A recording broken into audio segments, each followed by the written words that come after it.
streaming. Thanks, Melissa. I'm excited you're here too. So y'all here with me on Zoom can say hello on the chat. Let me know where you're from because I can see you. I'm just going to make sure I'm streaming because then you'll hear me. Excellent. Great. You're going to hear me in stereo. So I got to turn myself off. So we are now streaming on YouTube. Yay. Thank you, everybody, for patience with that. So if you're watching here on YouTube, welcome, welcome, welcome. We've got, right now we're at 100 and almost 165 people here in the room in Zoom with me. And we're going to be diving in on the first chakra today. This is the first in the series of 4 in my Unblocked series. Where did I get the name Unblocked? It's my book. We are coming, I think, on the 3rd anniversary of Unblocked, which came out with Hay House a couple years ago.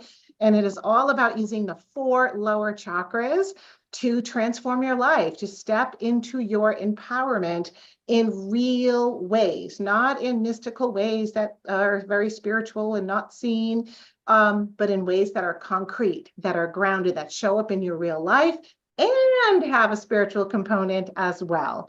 And so if you know me or you've been following me for a while, you may remember that my background, thank you, Dominique. She said she loves the book. Hello, hello, hello, everybody here in Zoom for me.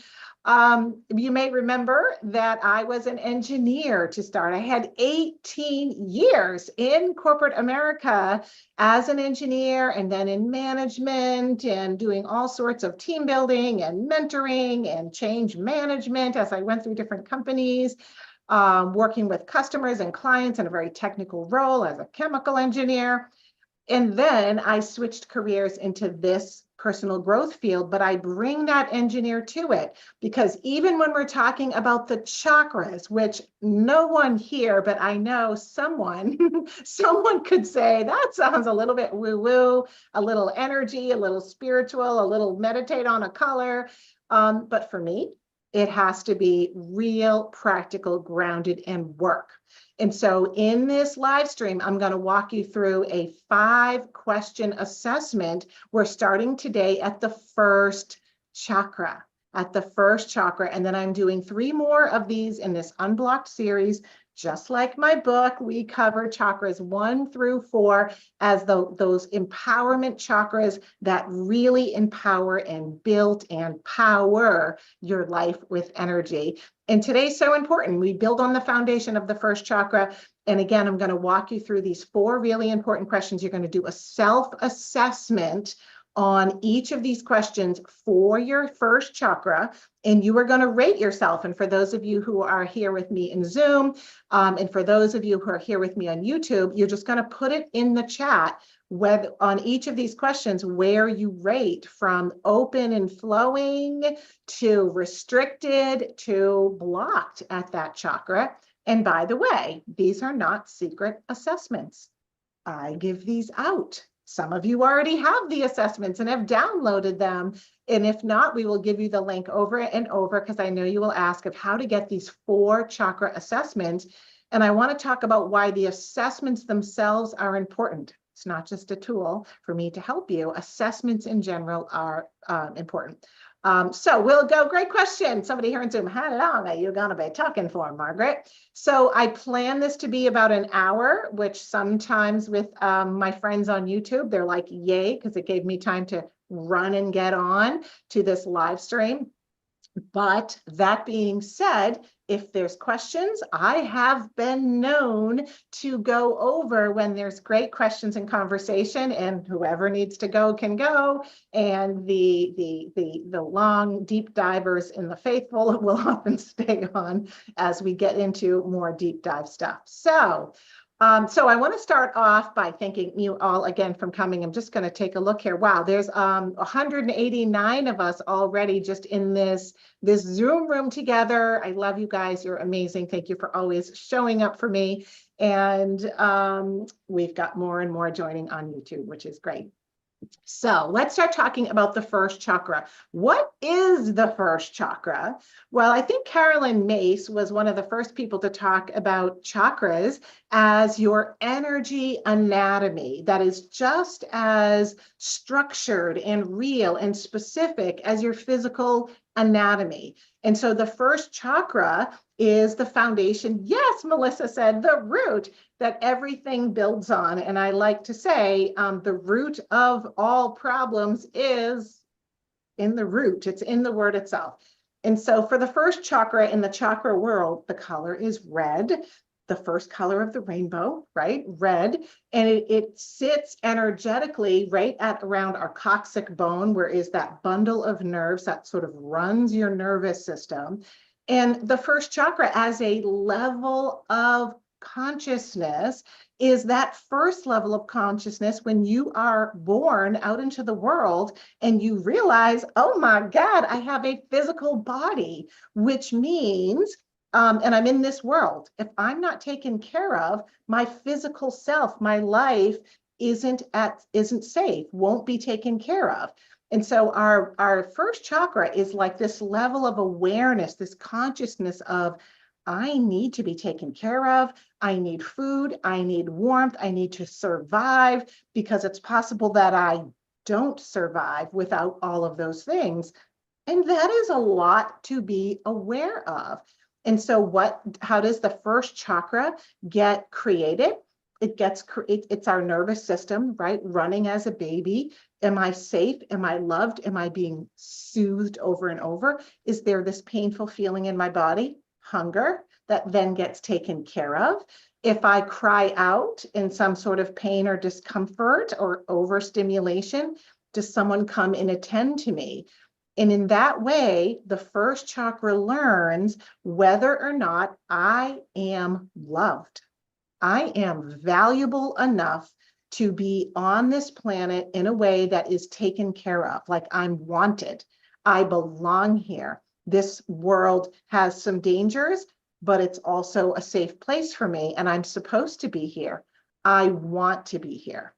And so one of the first things that I hear about from people who really have a weak first chakra is they hear me say just that. And you can put on the chat if you want to share. You don't have to, but they will say, geez, Margaret, I have had this secret feeling my whole life that I'm not meant to be here, or that my parents, like I wasn't meant to be with those people. They didn't love me. They didn't take care of me. Or the world has always felt to me like this dangerous place. And so when we go into that first chakra assessment that we're going to be doing in a few minutes, those 5 questions, you'll hear me ask questions around this level of the first chakra. And so it gets created in a powerful, strong, grounded way when we have these loving experiences through our body into our nervous system over and over of some type of agitation and then being soothed. Some type of agitation and then being soothed. And the nervous system learns, ooh, I have pain, or I have fear, or I have upset through newborn, baby, toddler. And then I learn over and over and over, loving arms tell me, it's okay. I got you. You are safe. I got you. You are safe. So now as I grow up, when something is provoking my nervous system, it feels irritating, it feels not good, I feel anxious, I feel scared, I recognize that in myself as something that needs attention, something that needs my attention. And I can soothe myself. I can say, wow, this is really scaring me. Wow, this is really upsetting me. I'm procrastinating, and that means something is really worrying me about this action. And I gotta be nice to that. I gotta figure that out. I gotta get to the root of that and take care of whatever is going on under there. But so many people have had to learn because their nervous system was not attended to in that way. So we don't notice our nervous system. We don't notice when we are triggered, when we are afraid. We learn to adapt, to say, I'm going to try to not feel what I feel because it's too painful, or I'm just going to try to outsmart this fear and be better, be more perfect, be more what everybody wants me to be, because then that does let me feel safe for a little bit. And even the way you hear me change my pace of talk, that's that frenetic energy from the anxiousness of the first chakra. So what does it mean to feel safe? It means like not that I never get triggered, but that I know how to notice when I do, and then come back to a key, like grounded, calming state as what should be my norm. And I'm actually going to give you, my 4 keys to understanding that fourth chakra. And the last one is sort of like this daily practice that we can have around our first chakra. But what kind of makes me crazy about the first chakra, because now I've been in personal growth for almost 19 years, and do not add those 18 plus 19 years together. You don't need to add those dates together to figure out where I am in my career.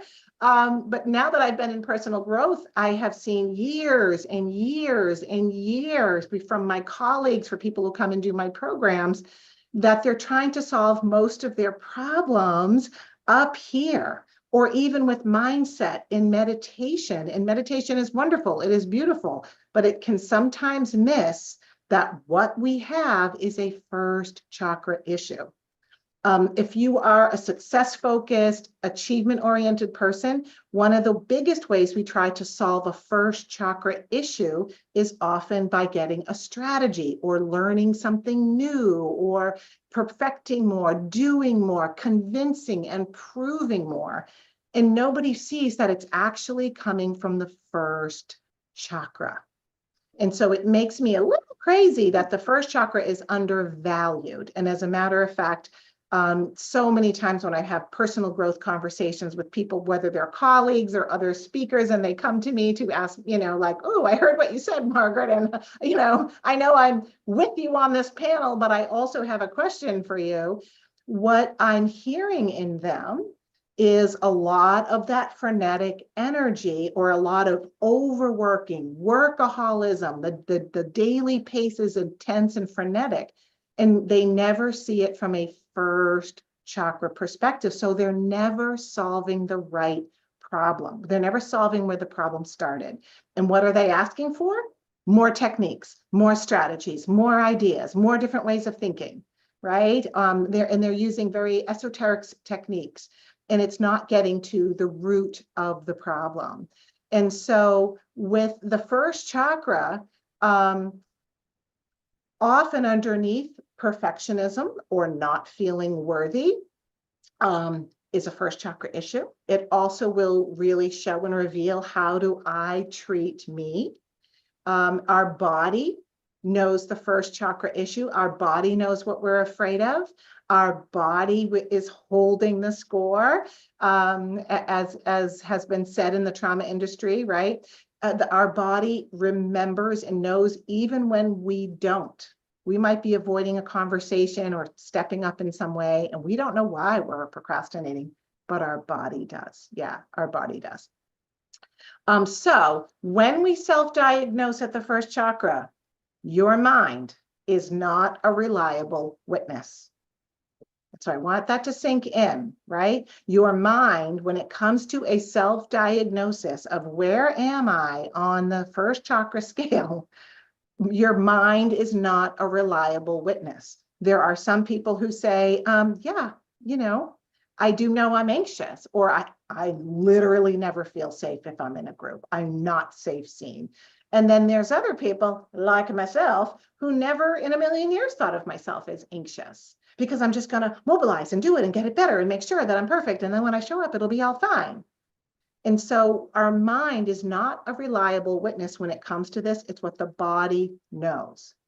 And so understand that there is a way to do assessments that can be more powerful than just us thinking about it. I'm going to walk you through some questioning, but then we're going to do a visualization, because that's a better way to get information. Yes, I thank you. It was Bessel Vanderkirk. I could not grab his name, so I didn't even try. The body keeps the score. He talks about, the body is holding the score. So one of my keys to the first chakra is doing a self-diagnosis. So these are the four I'm going to give you, and then we're going to walk into the questions of the first chakra assessment, okay? So the first key is to do a self-diagnosis. Don't assume that your mind is reliable or that you know whether or not you are anxious or have a weak first chakra, because we can be doing big, powerful things and have built it on a weak first chakra. And that means that fear has been driving us for most of our life. And the desire to stay safe has been driving most of our actions, even the big ones, most of our life. And one of the most powerful ways to do that is to do a visualization. But the second key to understanding the first chakra is to understand the impact of the fight or flight on your mind and your focus. That the fight or flight, which is driven unconsciously beyond your conscious control by the first chakra. This is what the body knows. This thing she's planning on doing, dangerous. That fight or flight that is driven before we have a conscious thought. That's why mindset doesn't work very well in turning off fear in the fight or flight. That impacts our focus in our mind. It puts us in a frenetic energy mind. We are like biologically modified in that moment. And I want to say it that dramatically. If you operate on anxiety on a regular basis or more since the pandemic, let me know on the chat, let me know in the comments here on YouTube. If you operate more in an anxious mode or worry a lot about being perfect and being right, that energy has a massive impact on your mind, and it actually biologically modifies you. It biologically modifies your brain to operate in a threat detecting mode that is self-protective. Because if someone said to you, you don't have to worry about that, you would be like, you understand, right? We push back when our mind is in self-protective mode. It biologically modifies you so that your brain is in more self-critical mode. Who has found themselves more self-critical or more fearful and anxious since we went into a pandemic and came out? Anyone? Yeah, let me know in the chat, because just because the pandemic ended doesn't mean that all of this disappeared, because biologically modifying ourselves to be more in the fight or flight. Yeah, thank you guys. People here in Zoom are checking in on that. Our cortisol level gets higher. So number 3 is to understand now, not just the fight or flight and how that's part of the first chakra and it affects our mind, but now number 3 is understand the hormones.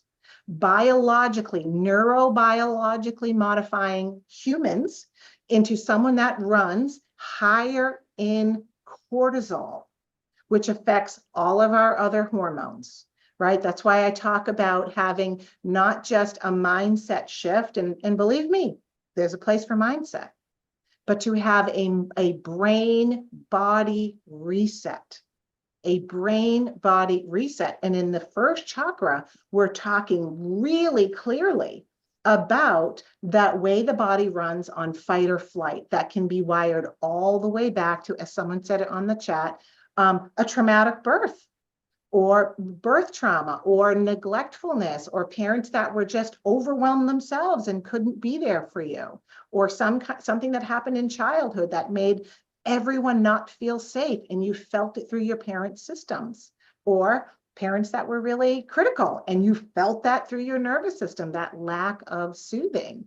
And so understanding that our hormones are now affected by the fight or flight.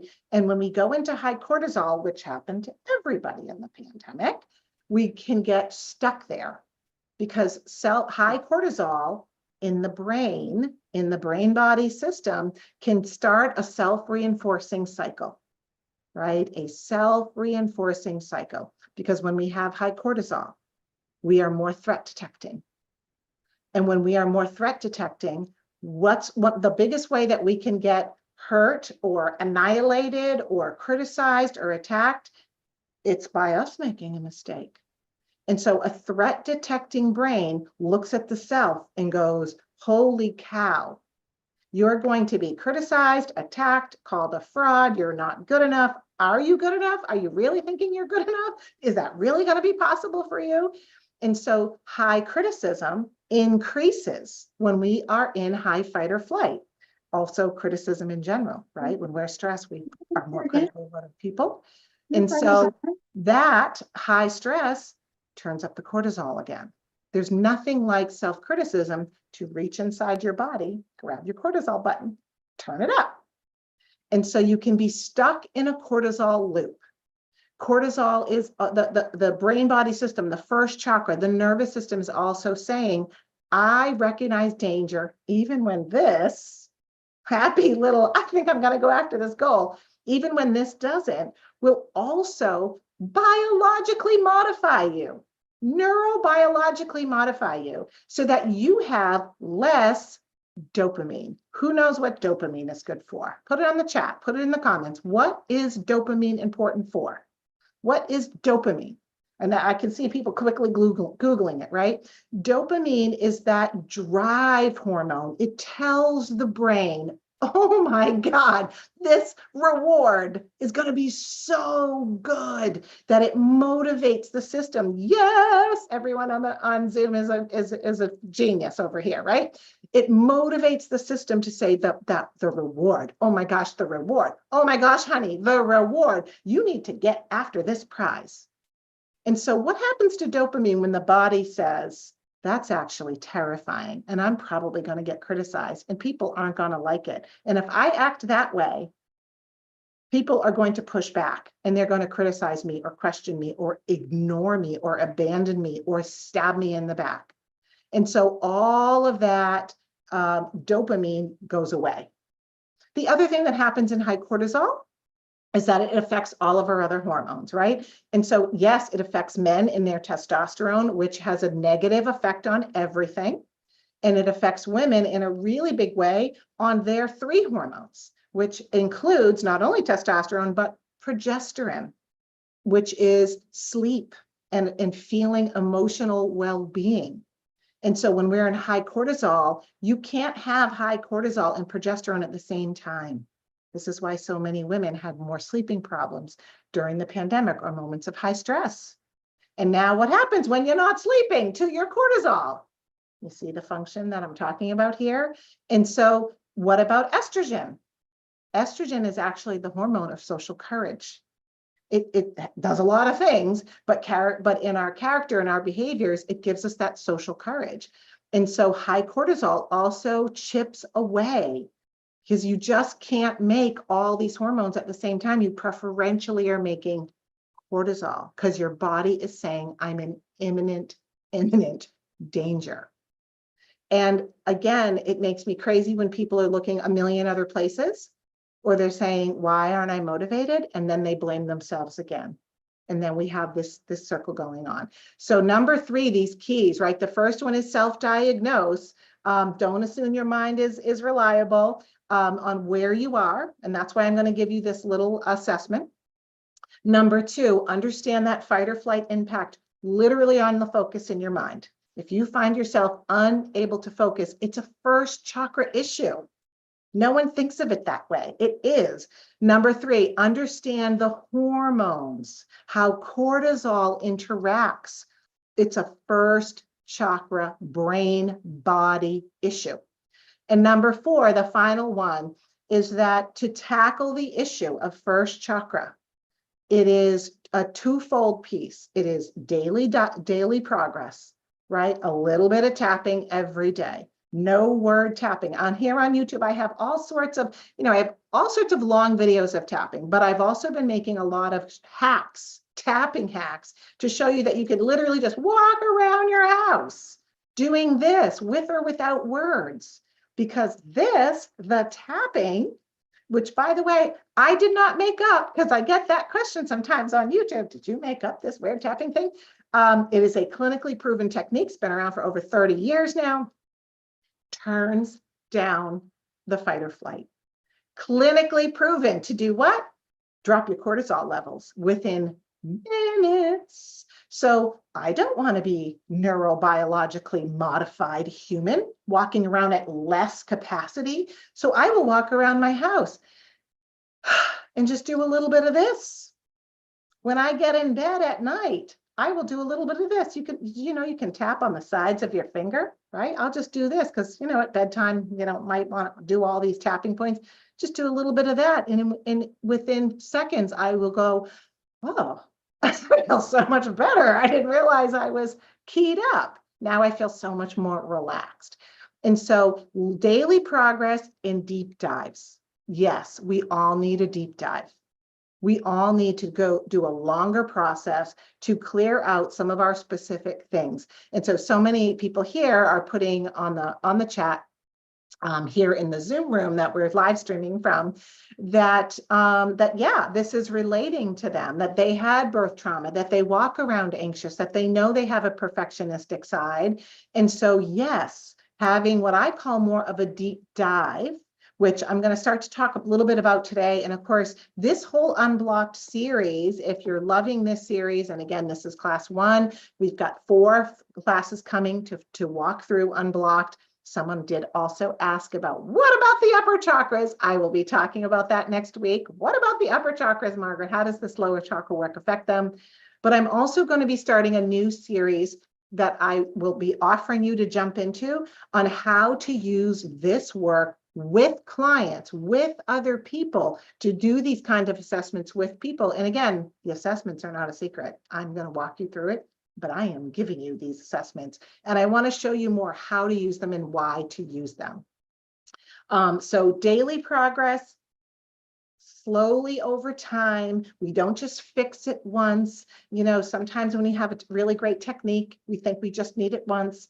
Or I don't know about you other coaches, but I always had clients who would come to a session and be like, I thought I was done with all this, right? The nervous system has been wired to operate and be triggered in a certain way. We need a deep dive, we need sessions, and we need daily progress. Okay, so I'm going to walk you through this assessment. Lots to do here today. And yes, I am keeping my eye on the clock because I want to have you do some tapping.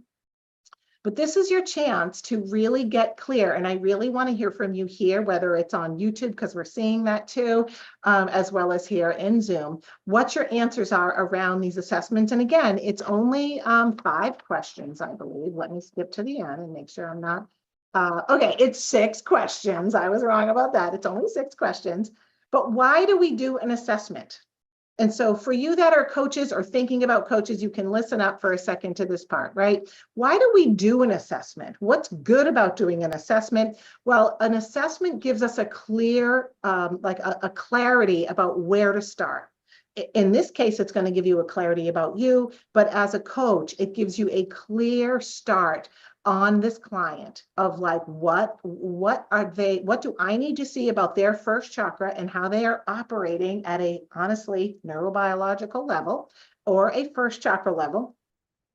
And secondly, because it starts to tell you where to go, right? Where to get to the root issue, the core issue, in addition to the things they're coming for. My clients were always like, I'm procrastinating. I'm having analysis paralysis, which means it has to be perfect. And I was like, and I'm going to the first chakra and I want to assess that first, right? Number 3 is that it shows us not only where to go to get to the root issue, but number 3 is what the block is, like what the level of it, what the intensity of it, and what really needs to be like opened up with more energy, where there is like energy missing, right?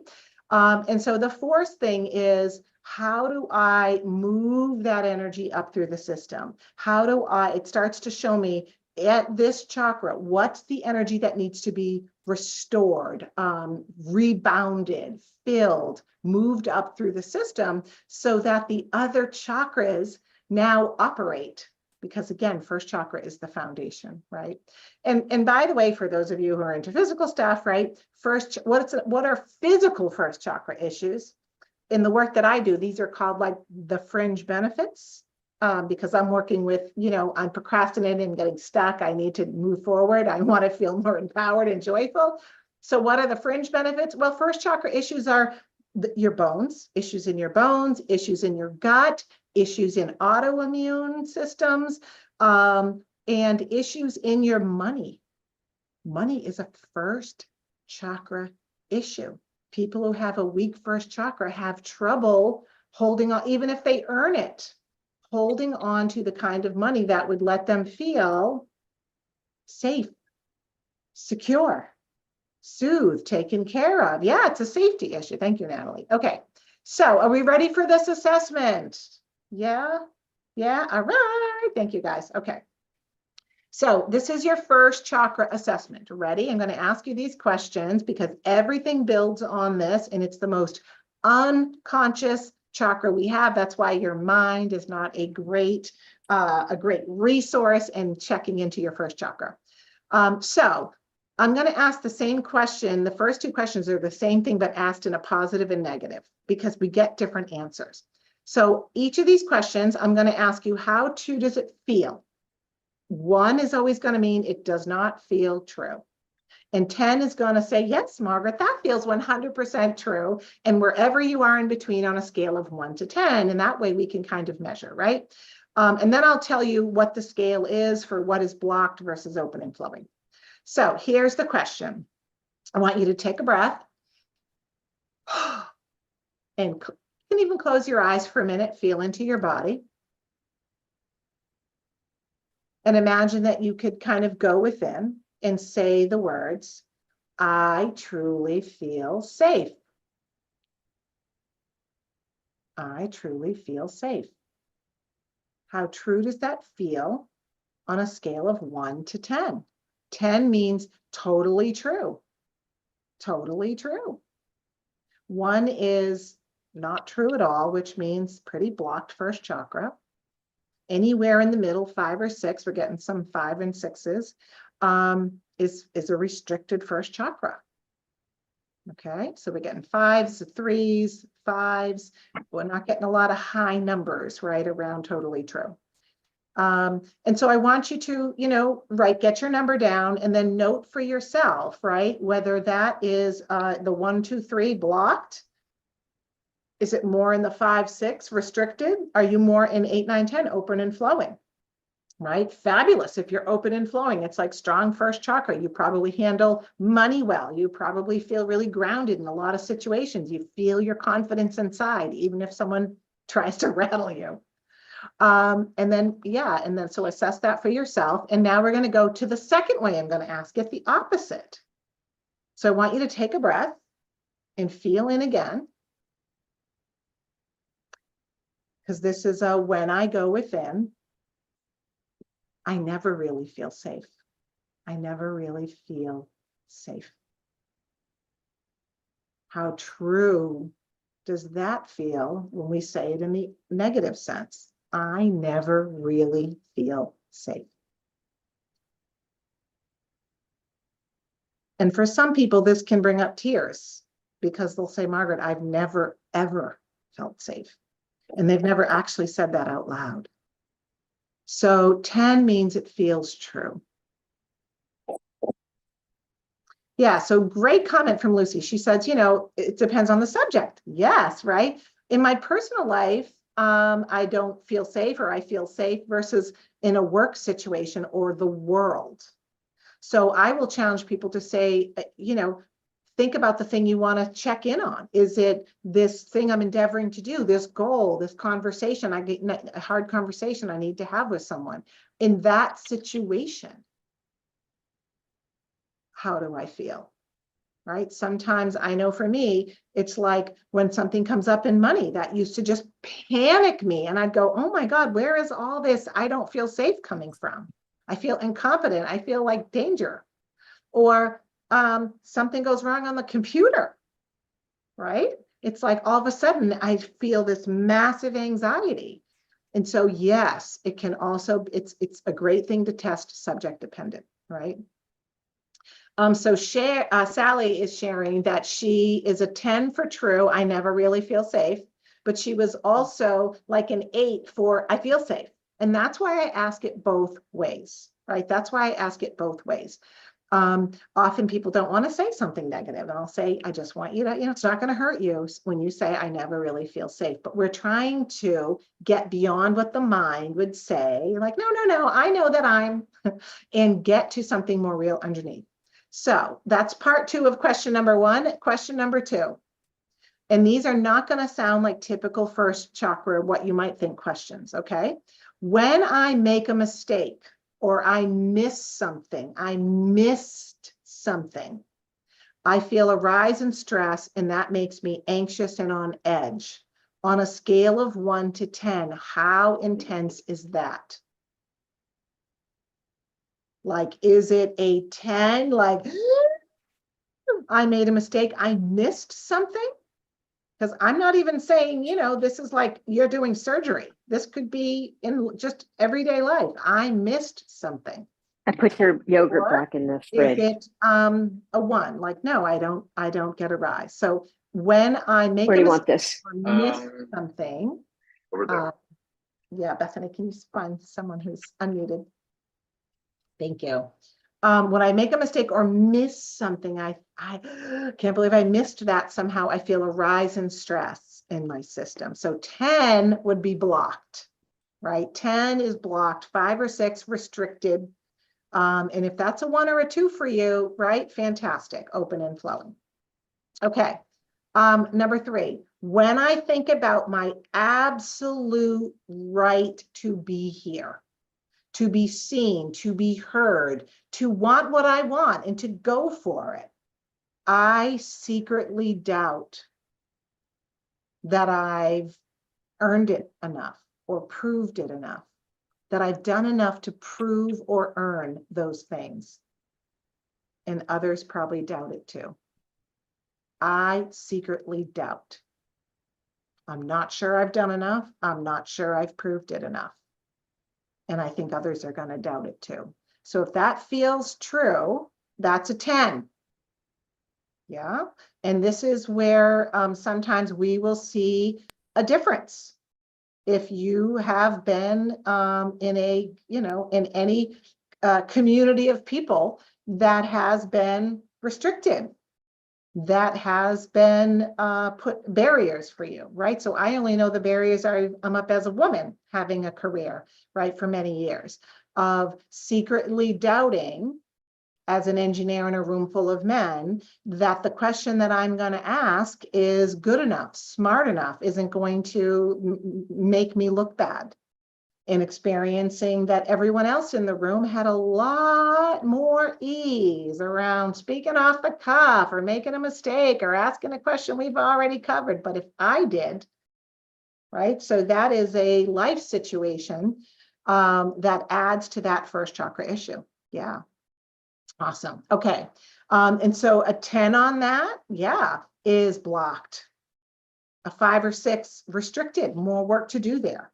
And a 1 or a 2 means fabulous, open and flowing. I really very little doubt in myself.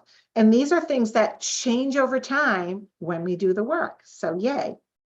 Number 4, I often feel like I can't focus or get clear. I feel scattered. I get overwhelmed. Scale of 1 to 10. How true does that feel?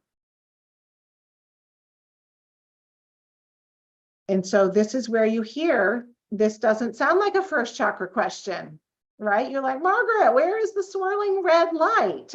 Where is the tree that people talk about in the first chakra?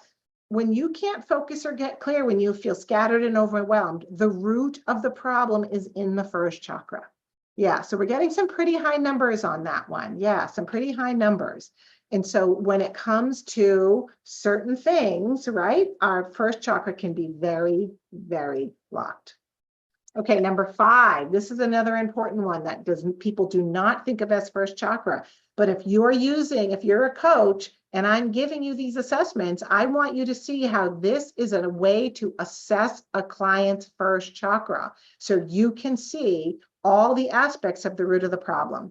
Now, so this one is going to sound totally out of left field, but it's a first chakra issue. When someone else's behavior is inappropriate or even hostile towards me, I freeze, ignore it, act like it's nothing, or try to appease them. If any of those are true, yeah, let me know. If someone else's behavior is weird, rude, inappropriate, hostile towards me, I freeze, I ignore it, I act like it's no big deal, like it's nothing, or I even try to appease them. Yeah, that is a first chakra issue. When that hits my body, I go into a fight or flight pattern that I learned, whether I freeze or I ignore it or I play along or I appease, right? The fight, flight, bond response, freeze response. So that would be 10 up there, those high numbers, that would be blocked, right? 5 or 6 would be restricted. So Tracy's saying, what about if I go into anger? And the question is really, so anger is fight or flight, because fight or flight, right? So I feel it, but what is the behavior that you typically exhibit in that moment? Because I do find for a lot of women that, you know, and myself, even if there was a flare of anger, that makes me even more like freeze, because I don't know what to do with that, right? I don't know how to be in that moment and stay solid, grounded, unflappable, right? So, awesome. Thank you guys for your honesty and all of these assessments. We have one more. Okay. And this is a really clear first chakra. It's the way we see what's happening at the third chakra, because all these chakras are connected, from the first chakra. So here's the last one. I often feel invisible. Sometimes it's like people don't even notice I'm there. On a scale of 1 to 10, how true does that feel? And so that invisibility piece is such classic first chakra, because when we are in anxious or even self-critical mode, we're leaving our body or we're way up here, and actually people can't see us. We're like less solid. They can't feel us when we are in our own inner critic. If we are freezing and frozen, they can't actually sense us as much. It's like we're not as, what's the first chakra word? Present, right? Yeah. Yes, I actually withdraw, right? More like I want to be invisible. And so when we think about I want to be invisible, as someone here said, right? It's like, well, why? What is the fear under that, right? Now, someone else said here that asked a great question, saying, you know, if someone's inappropriate towards me in that question, I actually get angry and I kind of retaliate. And so that's a different first chakra problem. But it's still first chakra, because it's like what I learned is this world is not safe for me. I have to deal with attack, attack, attack. And so for some people, they freeze, they leave their body, they play along. For other people, it's like, I'm going to go into battle, and I'm going to have to battle, and I'm going to have to battle. So what my body knows is true is very similar, right? There is going to be battle.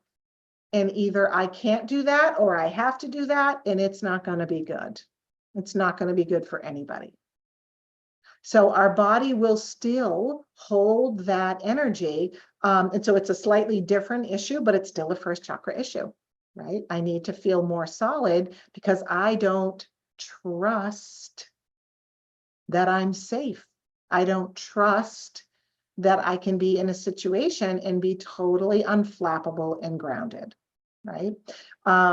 So bigger conversation around that, and it actually moves right into the second chakra. Yeah, someone just said that's true, and it's sad that I know that place.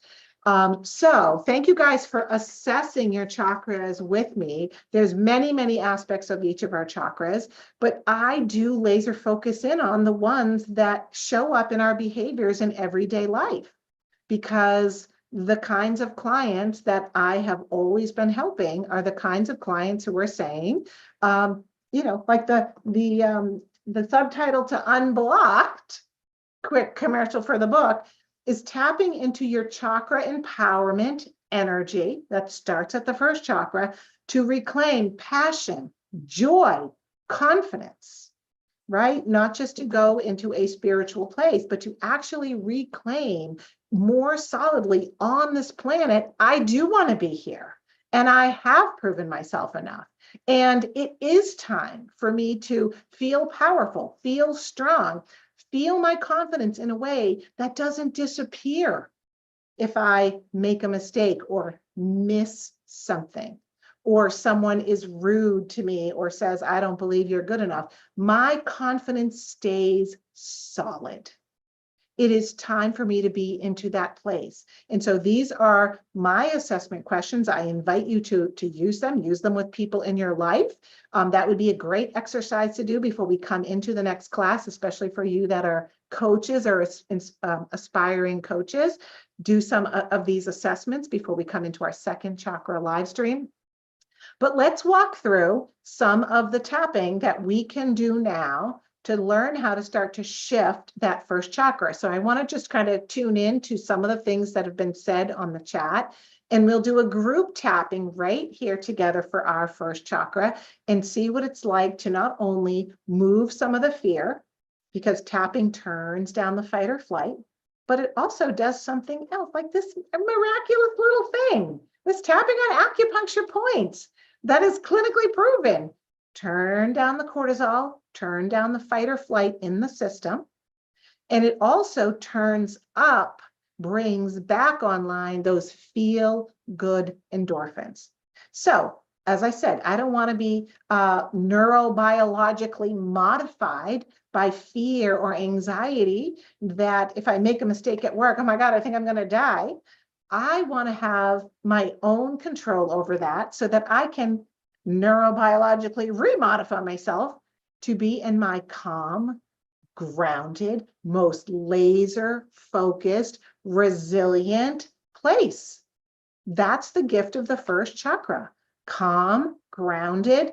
If someone says you're not good enough, you kind of go, oh, and you step inside and go, no, that doesn't resonate. I know who I am.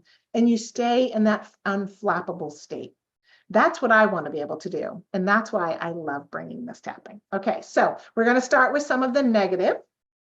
And we're going to do it together because, by the way, this is mostly for women, more so than for men. The master hormone that we want to bring on to take down our cortisol is called oxytocin.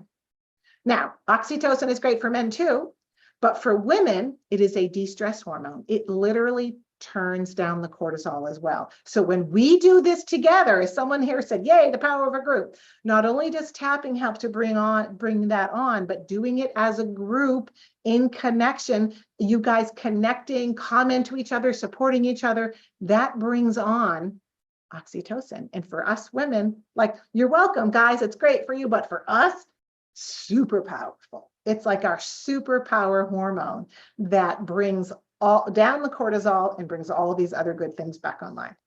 So doing it together, sending love to ourselves and each other. Are you ready? So we're going to tap through the typical tapping points that you can see on camera. And the most important thing is that you actually hit at least some of the tapping points. So if you're tapping like this, you're not actually hitting a tapping point there.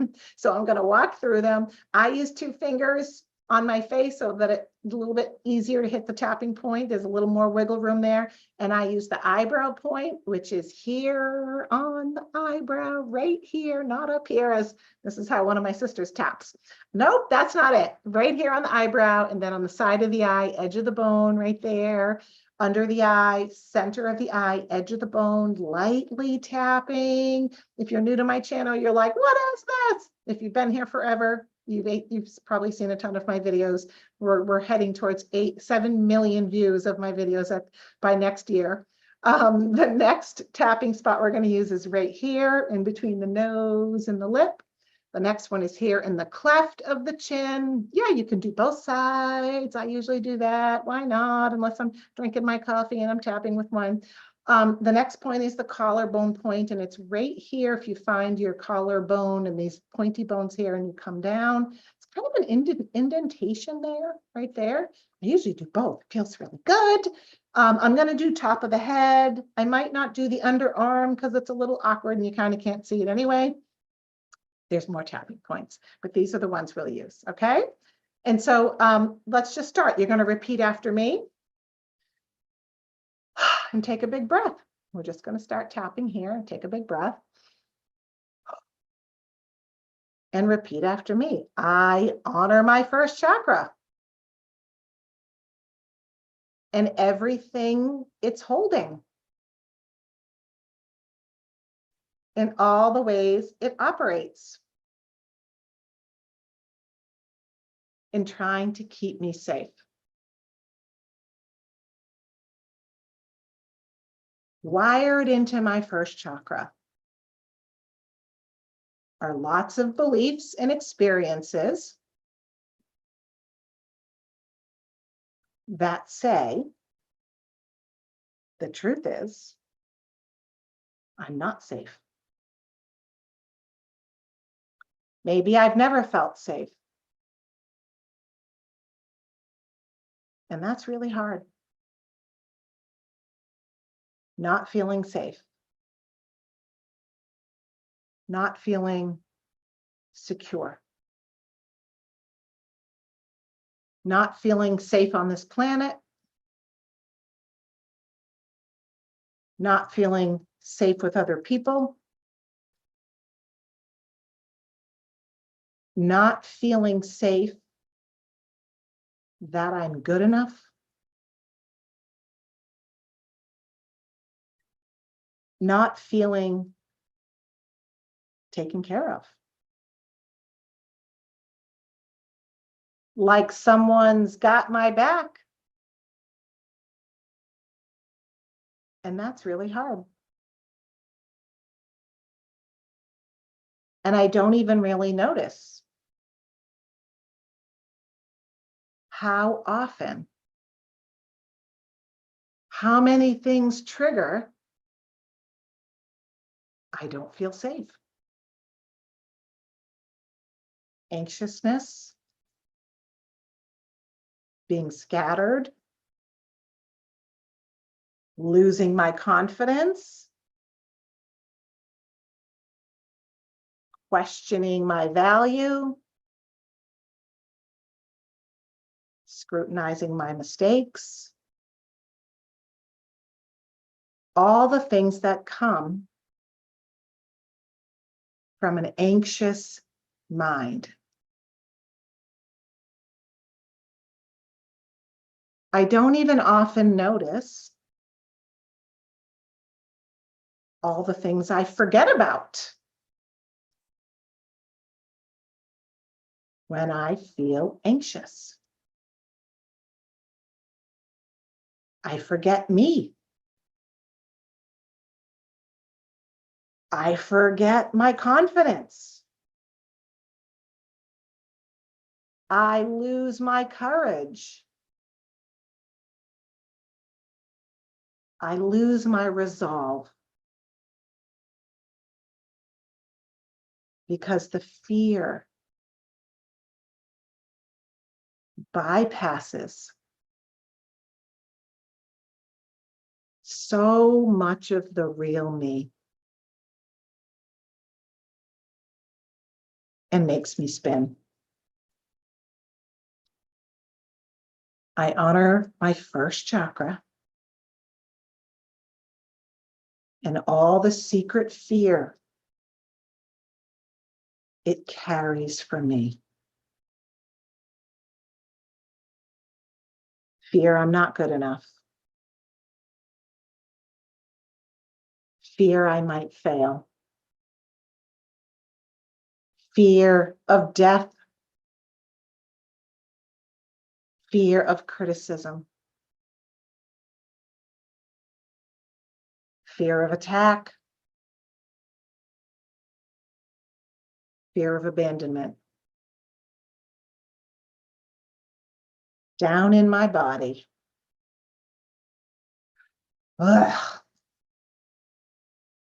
if I had to feel that fear consciously, that would be a lot. My first chakra holds it for me. And I'm just going to honor that. Like a scared child that lives in me, that has yet to be hugged. A scared child that has yet to be held and understood, even by me. I honor my first chakra and how hard it's working to keep me safe. Okay, and take a breath.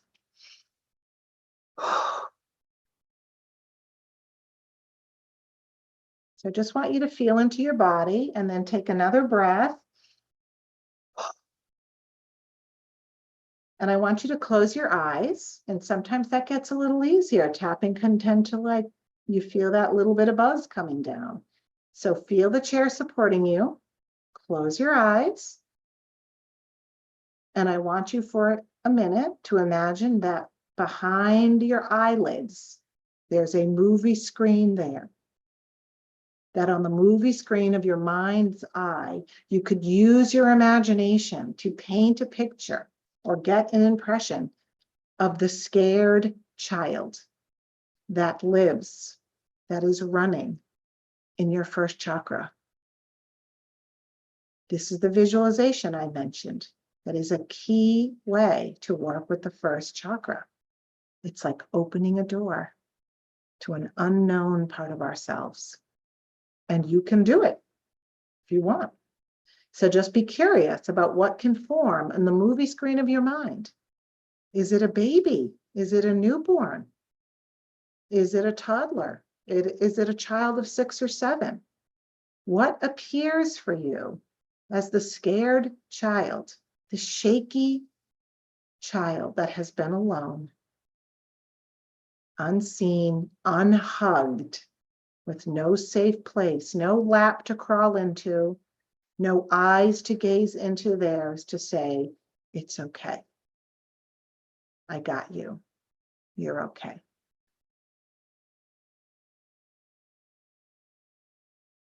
Just see how that child appears to you. If you want to take a second and say, this is what I see in the comments on the chat, it's not going to hurt you to do that. You can open your eyes and type that in. It may be part of the connection that we create in this moment for healing by sharing. By sharing that. I see a child that looks like what? Yeah, newborn, traumatic birth cord around my neck, didn't want to live. Wow, that's one of the comments we have here. Someone else is seeing a 4-year-old. Here in our Zoom room, a 5-year-old. 14, someone seeing a big accident that changed everything. And so what does that child look like? And what do they need? What do they need? Because somehow there wasn't the time or the attention or the ability for adults in that time to notice and attend to. Wow, someone said, I'm in my mom's womb feeling the resentment she felt, her mom felt about being pregnant. My partner's inner child appeared along with mine. Is that normal? Interesting. Yes, very much possible if you love your partner. A vulnerable, naked, cold, hungry newborn needing and feeling fed and held. Wow. 9 months old, abandoned in the hospital. Quiet, introverted child observing the chaos in my life. Wow. 5 years old, having to take care of myself. Yeah. Like a 4-year-old sent away from the room who keeps looking back to see if she'll be called back. So thank you guys for sharing. These are beautiful. These are beautiful. So I want you to take another breath and come back into that visualization and see that child again. And after really thinking about it enough to share, let that child be really clear. What does the child need? And can you look at the child and say, I see you. I get it, in the quietness of your own mind. And if it's intense for you, you can tap, pick one of the spots, pick collarbone, or you can tap on the side of your hand. This is another tapping spot, or anywhere you want to tap. And say in the quietness of your mind, I see you and I understand. I'm actually the only one who does understand. I see you. I see how scared you are. And I'm here. And see if even in just these few minutes, you can say some words to that child. Like, it's okay. It's okay. And then I want you to let your imagination, again, paint the picture of what it would be like if you could pour the energy of love and care into that child. So they could feel in their little nervous system body soothed by you. So for a minute, I want you to feel strong in your body. Feel your weight on the chair, feel your feet on the floor, feel your full adult self, the fullness of your body and weight in being able to hold space for a child, to say, I got you, I'm bigger than you, I can hold you, I see you, I got you. And send that love to them. And if it feels okay, allow them to climb into your lap and hold on to your body as you continue to pour into them. It's okay. I see you. It's okay. And know you are pouring energy into your first chakra. You are taking your inner ring, if you were a tree, your innermost ring, your inner child self, your scared, shaky inner child self, and pouring love into that child, which is running your first chakra, unseen, unknown, unsoothed. Maybe you learned to not see that child because no one saw the child.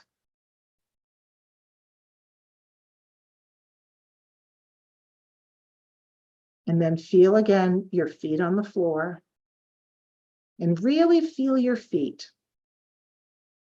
Feel where they're touching the floor or your shoes. Imagine you could feel the soles of your feet. Feel your legs. Feel the chair supporting you. And feel into these words, I am here. I am here. I am safe in this moment.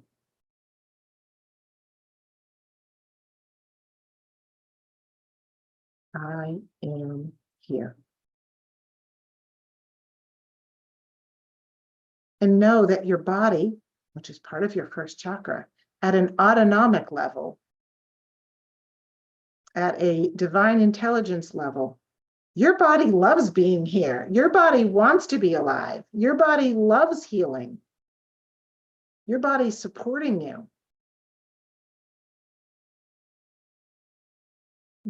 Someone said, my 2.5 looked at me in the eye and said, I see you. An actual 2.5-year-old came in the room. Beautiful. Yeah. Okay, and put your hands on your heart and just lock all of this in. Lock all of this love in that you just poured from your heart into your first chakra. And I want you to imagine that in this moment, you are connected to hundreds of other people who at this moment are putting their hands on their heart, even if it's hours from now on the replay. And imagine that you could whisper to them in the quietness of your mind, please love yourself. You deserve it. Because here we are connected in this beautiful oxytocin community, supporting each other, vulnerably sharing with each other. And so whisper through the field to all the other people here, you deserve this. It's okay. Give yourself love. You deserve this. Give yourself this healing, this love.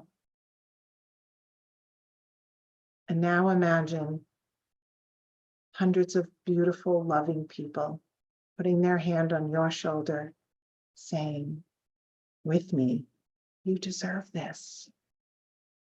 Give yourself this love. You deserve this. It's time. Give yourself this love. You deserve this. It's time. Give yourself this love.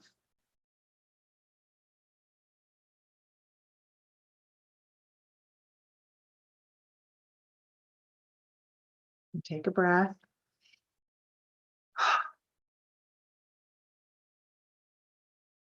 See how much we can do in a few minutes of tapping and visualizing and assessing and clarifying. Yeah. Lots of sobbing happening. I'm hearing some sobbing happening. Okay, so we're going to wrap this up. Shake it off, come back. We'll be with you again. Watch your email if you want to make sure you don't miss the series, or you want to be in the Zoom room with me instead of streaming on YouTube. Make sure you go to margaretlynchraneri.com or the link that we're giving you to sign up, and make sure you get our email so we can invite you. Yes. Thank you. Tracy said, we all deserve to receive this love. Beautifully said. Beautifully said. And I'll see you guys next week for the next in the series of this Unblocked series. Thank you guys. Thank you for being with me. You guys are amazing. Yeah. Thank you. Thank you. Thank you.